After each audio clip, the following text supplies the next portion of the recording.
Don't just live for tomorrow, or just live in yesterday. Just be glad for all you have that's in today. Hey everyone, Connie here, and welcome to my blind reaction to Digimon Adventure 2020, episode 35. So we are here with another episode of Digimon Adventure 2020, and yeah, I'm excited. I'm excited for what we've got in store. We got Gatomon on the team now. Hikari is fully part of the Chosen Ones at this point, and so it's like, hopefully everything goes really well and things just progress smoothly from here on out. But we know that's not going to be the case. We know things are going to be tough. We know things are going to be rough. And we know people are going to have trouble with these dangerous, evil Digimon. So we still don't have a new real focus at the moment outside of just like generally our heroes growing stronger and I guess trying to reunite. Although they haven't really touched on that much. We're gonna kind of have to see how it goes from here. I'm wondering if we are. I'm still wondering if we are going to get another major villain before the end. It's unclear right now, but we'll have to see. Because right now it just seems like we're just getting random Digimon here and there. But we do have time for at least one more major villain before the final one. So we'll just have to see. Excuse me. So we're just going to get on with this and hope for the best. When the screen fades to black, pause this redirect and go to the description below. Follow the link to the reaction, and after you watch it, come back here to the redirect and resume play. Because after it fades to black and then fades back in, everything from that point forward will be my afterthoughts and will contain spoilers to the episode. So, that being said, thank you so much for tuning in, and I will see you at the reaction. And we are back, and we'll begin with spoilers in 3, 2, 1, now. So, this is clearly doing things very different. I say that all the time. It's like, yeah, obviously by this point. But it's like, every time it happens, every time something like this is done so drastically differently from the original, just, it astounds me. And I think it's because of all of these different remakes we've had that have been so much of the same over and over again. Fruits Basket, you had Higurashi, even though Higurashi was hinting at something different, it's like it really wasn't doing anything different for most of the actual content. And so it's like with this series, seeing it like diverge so heavily is refreshing.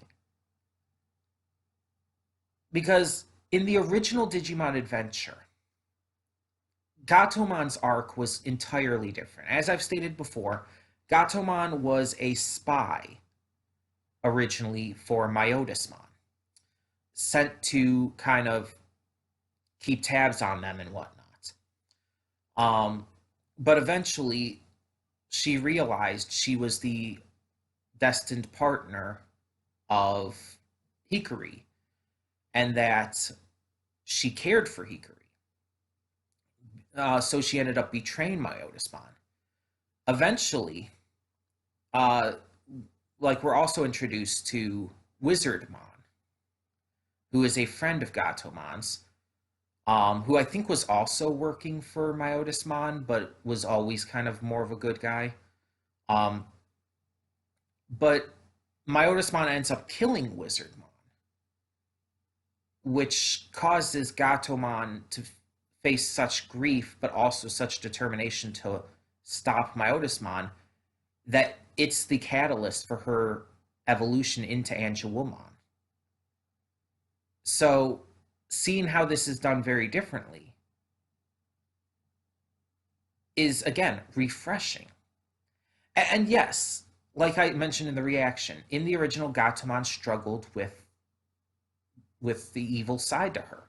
Because again, she started off as a bad guy, working for my Otismon. She struggled with that and came to terms with choosing to be good instead, choosing to be friends with Hikari. And it was really the catalyst of Wizardmon's death that confirmed for her that Hikari is who she wanted to fight for, rather than Myotismon. Here, it's done excessively different. We find out that Gatomon was Skull Nightmon / Dark Nightmon. See, before we had kind of thought that like Skull Nightmon was keeping Gatomon inside of him. And I'm going to refer, by the way, to Skull Nightmon and Dark Nightmon just as Skull Nightmon from here on out, just to keep it simple, so I don't have to keep saying both.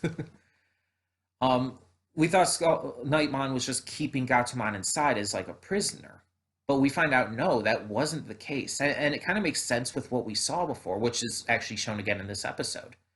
When Hikari first found Gatomon inside Skull Nightmon, Gatomon appeared as kind of like this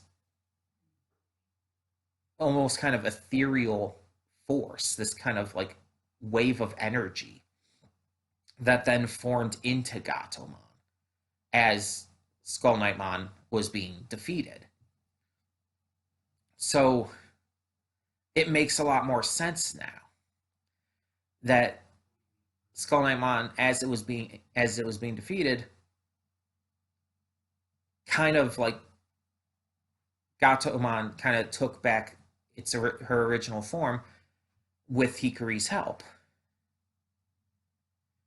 And the way they kind of explain it is that like Gatomon was like trapped inside that, like it was kind of like this forced dark evolution that had given her PTSD, which I almost wish had been kind of delved into a little more, like had one more episode to it.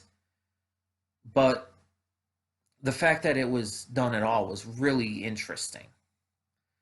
That she struggled this much. In their first fight, she almost digivolved, but was afraid to. She was scared of what she would become because of what she had been when forced to digivolve via presumably the dark energy that had forced Ebijamon to digivolve. But with Hikari's help, she ends up fighting through the darkness inside of her own heart and succeeds. She loses that fear and evolves into Angelomon. So a much different take on how this is brought about. A much different take. But not a bad one. Still a very good handling of the characters and the story and the just route that they took to get to the evolution. I felt it came across as very natural and believable. And having the enemy at the end that needed to be defeated be Marine Devimon, a different variation of Devimon, it fits when we're getting Angelomon, a different version of Angemon. So, yeah, it kind of fits. And I like how we see, like, the Angelomon sequence is so super quick. It's just, like, because of how powerful she is, she just completely wipes the floor with Marine Angemon, or Marine Devimon, rather. Just completely wipes him out without any issue. And it's just like, it just shows how powerful she is. Yeah, I really enjoyed it. I really enjoyed it. I felt like, I will admit, it was a bit rushed. For as much as I defend this series in terms of its pacing a lot, I will admit that this, again, could have used a second episode. This could have been a two-parter, and honestly, I feel it should have been. I think it would have worked better in terms of the pacing and would have just come across as a little more natural. It just felt like, again, with the PTSD stuff and with everything else, it just felt like this needed a little more time to breathe. especially for such a big deal as bringing in Angelomon. Not only just one of the most popular Digimon out there, but also in terms of the story, one of the holy Digimon getting getting her ultimate form. It's like, yeah, that's a big fucking deal. It should have had a little more to it. The episode was still good, but I think that things would have been better if it were a two-parter. I just do. But at the end, we also find out that Izzy has found out a way to stop the crashing satellite. And so that's clearly where we're going to be heading into with the next episode. Um, but yeah, it's like we'll just have to kind of see how this goes from here on out. Because again, we're still not getting any signs of a new major villain to bide our time with until the end. We're still just kind of like building up to the final showdown at the moment.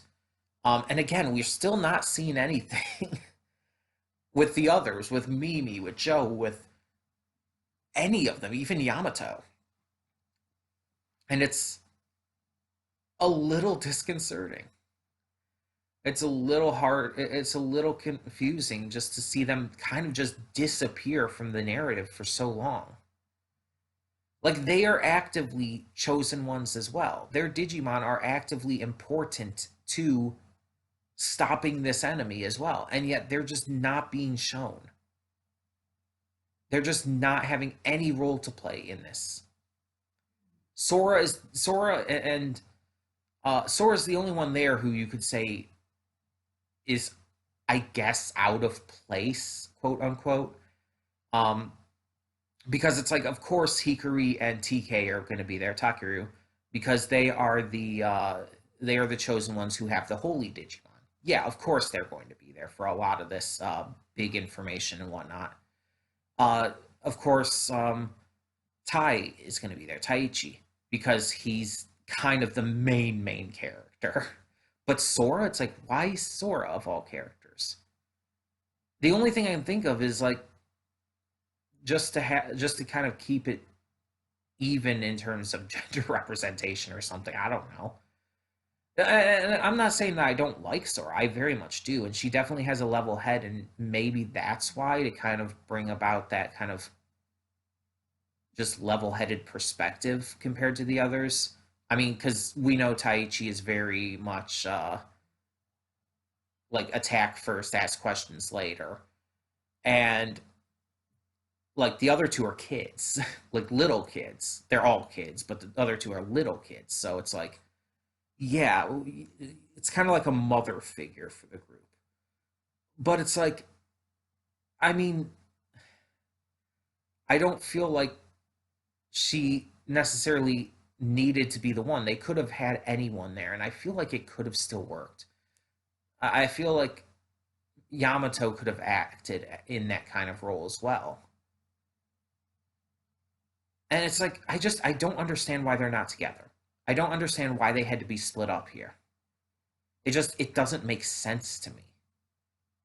I don't feel like there's a point to it. It hasn't.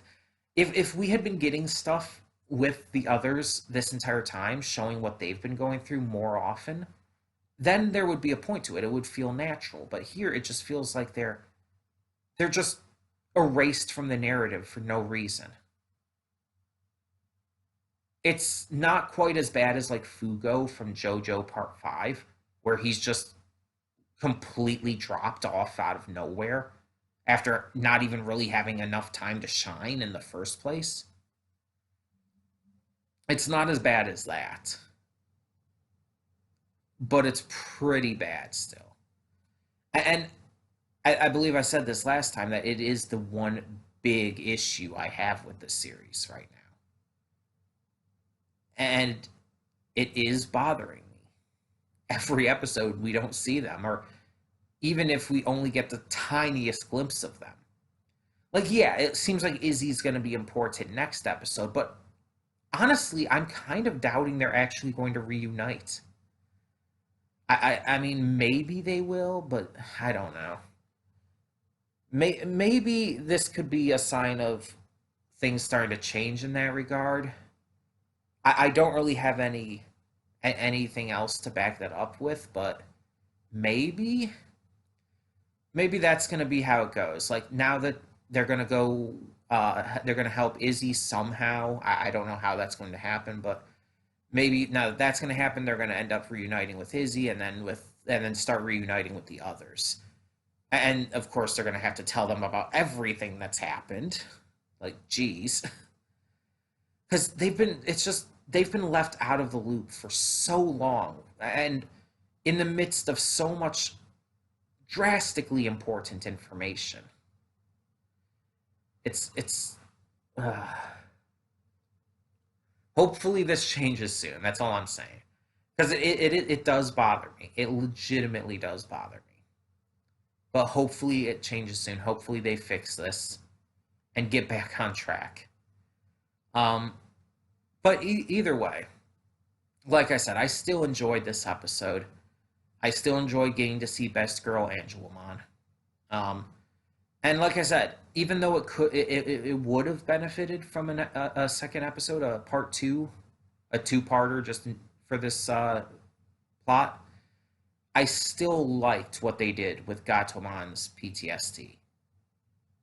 I still think it was good, and I still think it was fun to show, and was a different take on battling the good versus evil sides of her than they did in the original series. So yeah, tell me your thoughts down in the comments below, and thank you so much for tuning in. For now, I'm Connie, and I'm signing off. See y'all next time.